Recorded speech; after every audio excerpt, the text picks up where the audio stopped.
आप सभी को मेरा नमस्कार। प्यारे बच्चों, हम पिछले लेक्चर में इंक्रीजिंग और डिक्रीजिंग फंक्शंस के बारे में पढ़ चुके हैं। एक बार फिर मैं आपको याद दिला दूं, किसी फंक्शन f(x) को हम एक इंक्रीजिंग फंक्शन कहते हैं अगर उसका डेरिवेटिव ग्रेटर और इक्वल टू 0 होता है, और किसी फंक्शन f(x) को हम डिक्रीजिंग फंक्शन कहते हैं अगर उसका डेरिवेटिव f'(x) लेस और इक्वल टू 0 होता है। हमने एक्सरसाइज 6.2 से क्वेश्चन नंबर 3 तक के क्वेश्चंस को कंप्लीट कर लिया था। अब क्वेश्चन नंबर 5 हम लेकर आए हैं और इस क्वेश्चन में हमें बताना है, एक फंक्शन हमें दिया हुआ है और हमें यह बताना है कि किस इंटरवल में ये फंक्शन स्ट्रिक्टली इंक्रीजिंग है और किस फंक्शन में ये फंक्शन स्ट्रिक्टली डिक्रीजिंग। तो इसके लिए सबसे पहले जो फंक्शन हमें दिया जाता है उसका डेरिवेटिव फाइंड करते हैं। तो इसका डेरिवेटिव होगा 6x² माइनस 6x माइनस 36।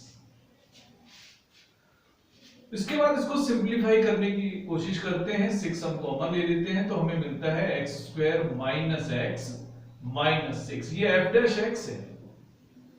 अब आपको एक काम करना है कि जो आपको डेरिवेटिव मिले उसके फैक्टर जरूर कर ले। तो इसके जो फैक्टर्स होंगे हम आराम से फैक्टर कर पाएंगे। ये होंगे x² minus 3x plus 2x minus 6। यानी जब हम उसको आगे सॉल्व करेंगे तो x² और 3x में से x कॉमन लेंगे तो हमें मिलेगा x माइनस 3 और 2x माइनस 6 में से 2 कॉमन ले लेंगे तो भी मिलेगा x माइनस 3। यानी f'(x) हुआ हमारे पास में 6 इंटू x माइनस 3 और x प्लस 2। अब ये डिपेंड करता है कि ये जो f'(x) है इसके साइन किस प्रकार के हैं, किस इंटरवल में। इसके लिए हम एक काम करते हैं कि जो हमें f'(x) मिला है उसको 0 के इक्वल पुट करके हम क्रिटिकल वैल्यूज फाइंड कर लेते हैं। तो यूजिंग f'(x) जब हम 0 करेंगे इससे हमें कुछ क्रिटिकल वैल्यूज मिलती हैं जो फंक्शन के बिहेवियर को चेक करने में काम आती हैं। तो 6 इंटू एक्स माइनस 3 और x प्लस 2 को हम 0 के इक्वल रख देते हैं। इससे हमें x की दो वैल्यूज मिलती हैं, x इक्वल टू 3 और x इक्वल टू माइनस 2। अब हम तीन परिस्थितियों में f'(x) के बिहेवियर को चेक करें। पहला केस होगा, आप यहां पर देखेंगे कि x की हमें कितनी वैल्यूज मिल रही हैं। इनको हम असेंडिंग ऑर्डर में रख लेंगे। पहला जो इंटरवल हमें चेक करना चाहिए सबसे छोटी वैल्यू से कम वैल्यूज के लिए, उसके बाद में जो वैल्यूज हमें दी हुई है उन दोनों के बीच में, और अगला जो इंटरवल होगा सबसे बड़ी वैल्यू से बड़ी वैल्यूज के लिए। यानी फिलहाल हम पूरे रियल नंबर्स को 3 पार्ट्स में बांट पाएंगे। ये डिपेंड करता है कि हमें x की कितनी वैल्यूज मिली हैं। अगर x की 2 वैल्यूज मिली हैं तो पूरे रियल नंबर्स को हम 3 पार्ट में बांट देते हैं। अगर हमें x की 3 वैल्यूज यहां से डिफरेंशिएशन के बाद मिलती हैं तो हम पूरे रियल नंबर को 4 पार्ट्स में बांट देते हैं। तो यहां पर हम 3 पार्ट में बांटते हैं पूरे रियल नंबर्स को। We divide the real numbers in 3 parts. पहला पार्ट है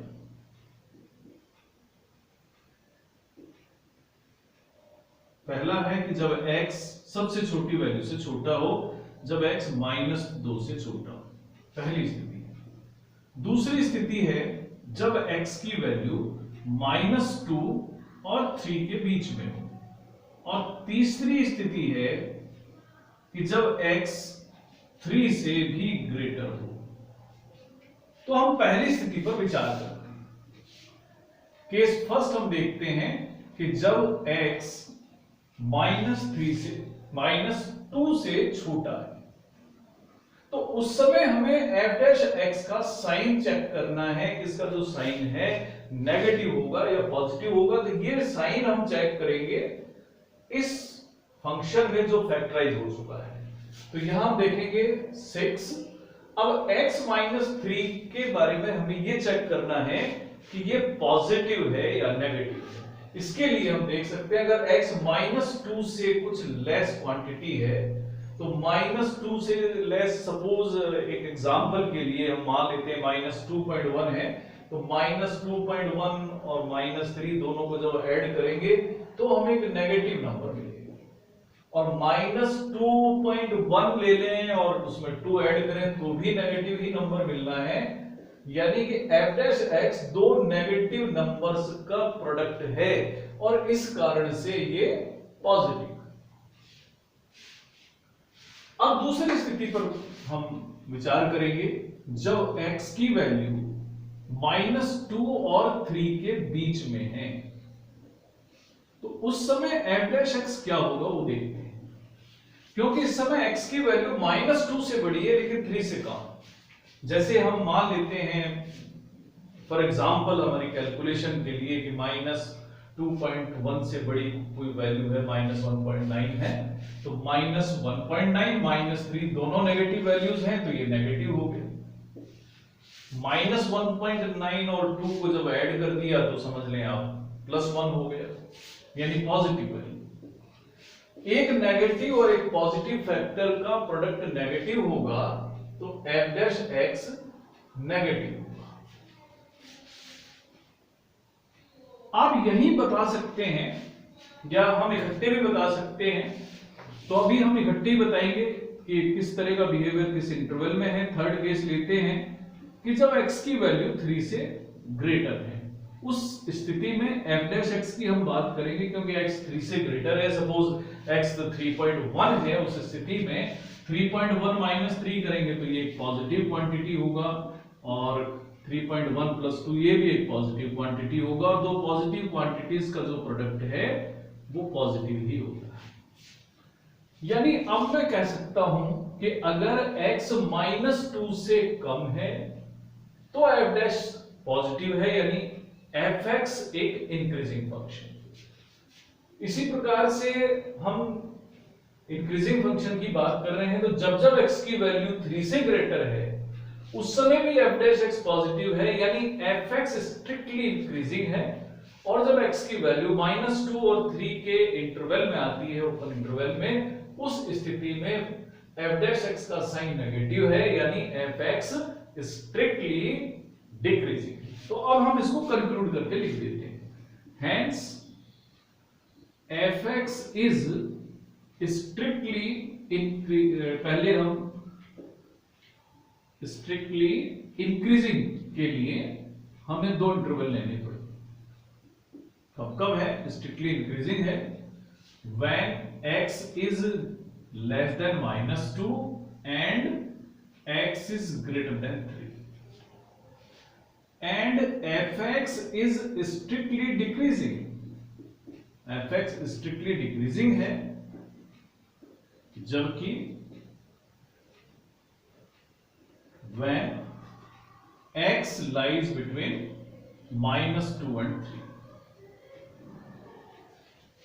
तो इस तरीके से हम किसी भी फंक्शन के बारे में, कोई भी अलजेब्रिक फंक्शन हो उसके बारे में भी मालूम कर सकते हैं कि किस स्थिति में ये किस इंटरवल में स्ट्रिक्टली इंक्रीजिंग होगा, किस इंटरवल में स्ट्रिक्टली डिक्रीजिंग होगा। अब एक क्वेश्चन और हम ले लेते हैं। क्वेश्चन नंबर 6 में बहुत सारे पार्ट्स हैं, तो इसमें से हम एक पार्ट ले लेते हैं और ये हम पार्ट ले लेते हैं क्वेश्चन नंबर 6 का ई पार्ट है। तो 6 का ई पार्ट है, इसमें भी हमें चेक यही करना है कि किस समय ये फंक्शन स्ट्रिक्टली इंक्रीजिंग है और किस समय फंक्शन स्ट्रिक्टली डिक्रीजिंग। तो इंटरवल समय मालूम करने हैं। तो हमारा ये क्वेश्चन जो है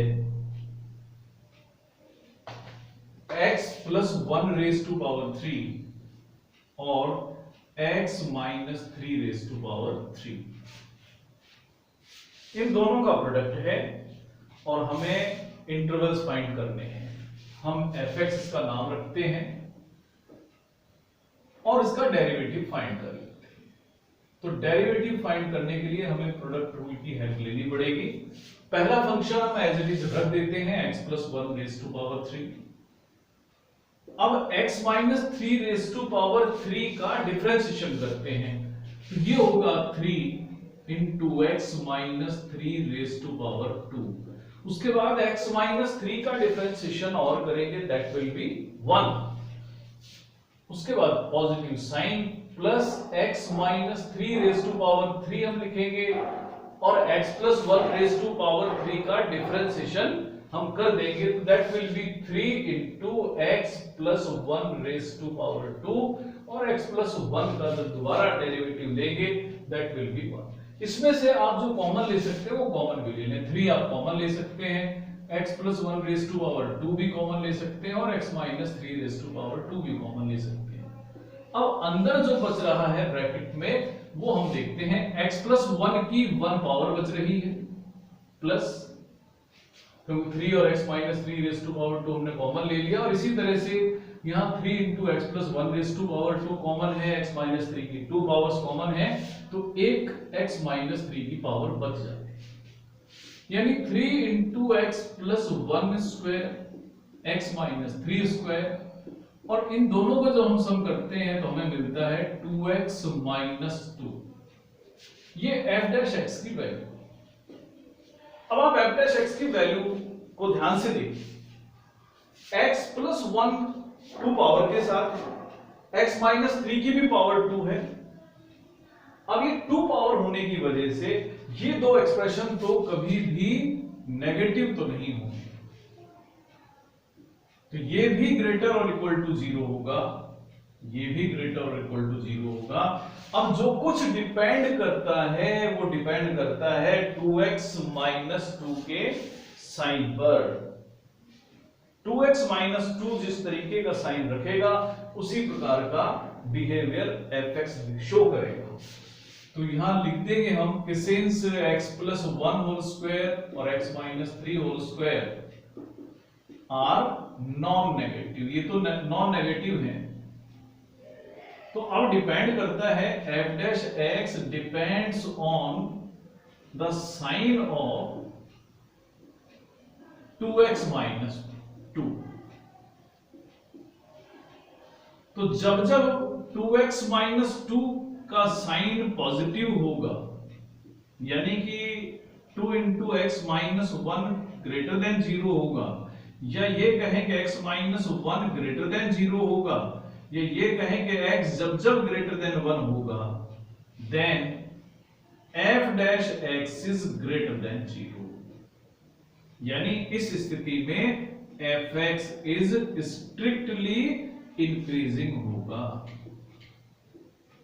यानी जब जब फंक्शन इस प्रकार से डिफाइन किया जाएगा कि जहां x ग्रेटर देन 1 है, उस समय fx स्ट्रिक्टली इंक्रीजिंग होगा, और जिस स्थिति में and f' will be less than 0 when x is less than 1, जब x 1 से लेस हो जाएगा उस समय जो हमारा f' है वो नेगेटिव साइन का होगा, और उस स्थिति में fx स्ट्रिक्टली डिक्रीजिंग होगा।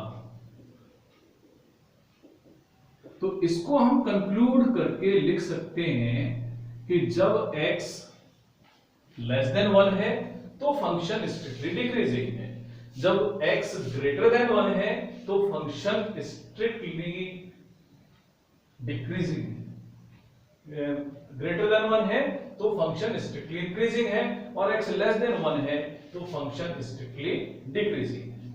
तो इसी तरह से बाकी जो पार्ट्स हैं उन्हें भी हम आराम से कर सकते हैं, सारे अलजेब्रिक क्वेश्चंस हैं, आप इसी तरह से इनके क्रिटिकल पॉइंट फाइंड करिए, इंटरवल्स में बांटिए, और भी इसके क्वेश्चंस जब आएंगे हम उसको आगे करेंगे। फिलहाल 7th क्वेश्चन हम करने जा रहे हैं। 7th क्वेश्चन में एक लॉगरिथमिक फंक्शन हमें दिया हुआ है, और लॉगरिथमिक फंक्शन जो हमें दिया हुआ है वो इस प्रकार का है कि उसका नाम है y, और फंक्शन है log 1 + x minus 2x over x plus 2। यहां पर हमें गिवन है कि x की वैल्यू जो है -1 से ग्रेटर है।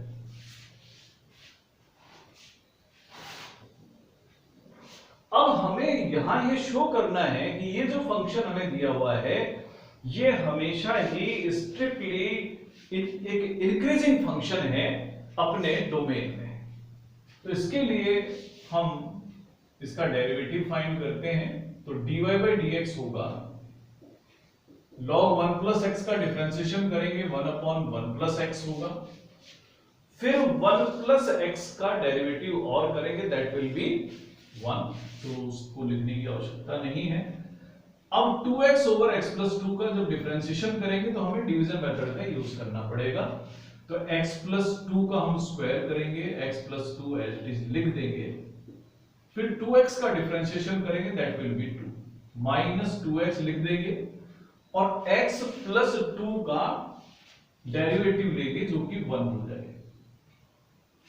तो अब मेरे पास बच रहा है 1/1 plus x minus 2x plus 4 minus 2x over x plus 2 whole square.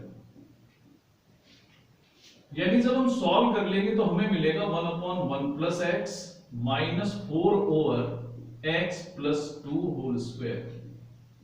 इसको हम आगे और सॉल्व करते हैं। सॉल्व करने के लिए x प्लस 2 होल स्क्वायर और x प्लस 1 ये एलसीएम लेंगे, डिवाइड करेंगे जब x प्लस 1 से तो हमें मिलेगा x प्लस 2 होल स्क्वायर, उसको 1 से मल्टीप्लाई करेंगे तो x square plus 4x plus 4 ही मैं लिख देता हूं, माइनस 4 से मल्टीप्लाई करेंगे 1 प्लस एक्स को, वो हो जाएगा -4 माइनस 4x। यानी dy बाई dx सॉल्व करने के बाद में हमें मिलता है x square upon x plus 2 whole square into 1 upon x plus 1। अब हम इस साइन के बारे में बात करना चाहेंगे कि इसके साइन किस प्रकार के हैं, क्योंकि x स्क्वायर और x प्लस 2 होल स्क्वायर दोनों स्क्वायर टर्म्स हैं। x की वैल्यू चाहे जैसी हो ये एक्सप्रेशन तो हमेशा ग्रेटर और इक्वल टू 0 होना ही है। तो यानी अब डिपेंड करता है dy by dx 1 upon x plus 1 के साइन पर। तो क्योंकि ये x square upon x plus 2 whole square, जिसे हम इस तरह से भी लिख सकते हैं, ये ग्रेटर इक्वल टू 0 है, तो dy by dx depends on the sign of x plus 1, but x is greater than -1 given है। इसका मतलब होगा कि x plus 1 will be greater than 0, यानी x प्लस 1 ग्रेटर देन 0 होगा तो 1 अपॉन x प्लस 1 भी ग्रेटर देन 0 ही होगा। और जब ये ग्रेटर देन 0 है यानी पॉजिटिव है तो इसका मीनिंग हुआ कि dy बाई dx भी पॉजिटिव ही होगा। और dy बाई dx अगर पॉजिटिव है तो इसका मीनिंग हुआ कि y इज स्ट्रिक्टली इंक्रीजिंग। तो इसका मीनिंग हो गया है कि ये फंक्शन इस तरीके का है कि चाहे x की वैल्यूज इस क्वेश्चन के डोमेन के हिसाब से, क्योंकि x ग्रेटर देन -1 यहां दिया हुआ है, ये हमेशा ही स्ट्रिक्टली इंक्रीजिंग ही होगा। अब एक क्वेश्चन हम और कर सकते हैं। तो ये जो क्वेश्चन है, क्वेश्चन नंबर हम 8 अगले लेक्चर में कवर कर लेंगे।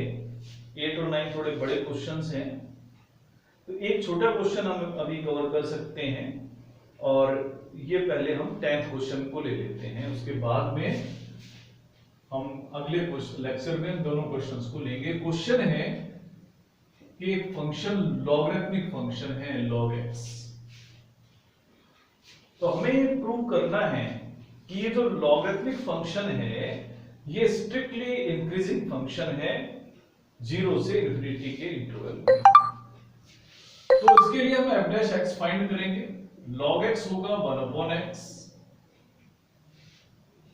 तो जब x इस इंटरवल में 0 से इंफिनिटी में, तो एफ डैश एक्स पॉजिटिव ही होगा, और एफ डैश एक्स पॉजिटिव होगा तो इसका मतलब एफ एक्स इज इंक्रीजिंग, और वो भी कैसा है कि स्ट्रिक्टली इंक्रीजिंग है। तो अब आप ध्यान भी रख लें कि जो लॉगरिथमिक फंक्शन है 0 से इंफिनिटी के ओपन इंटरवल में स्ट्रिक्टली इंक्रीजिंग फंक्शन होता है। प्यारे बच्चों, आज जो हमने क्वेश्चन करे हैं, अधिकांश क्वेश्चन अलजेब्रिक क्वेश्चंस करे हैं, एक दो क्वेश्चन हमने लॉगरिथमिक फंक्शन के भी किए हैं, बाकी और भी ट्रिग्नोमेट्रिक फंक्शंस की डिफरेंशिएशन भी हैं, वो भी हमें करने हैं, कुछ इनवर्स ट्रिग्नोमेट्रिक क्वेश्चन के भी हैं क्वेश्चंस, उनको हम अगले लेक्चर्स में कवर करेंगे। तब तक आप लोग अलजेब्रिक फंक्शंस के बारे में पढ़ते रहें, कब ये इंक्रीजिंग होते हैं, कब डिक्रीजिंग होते हैं, इनका आप अच्छी तरह से अभ्यास करते रहें। आज के लिए इतना ही, धन्यवाद।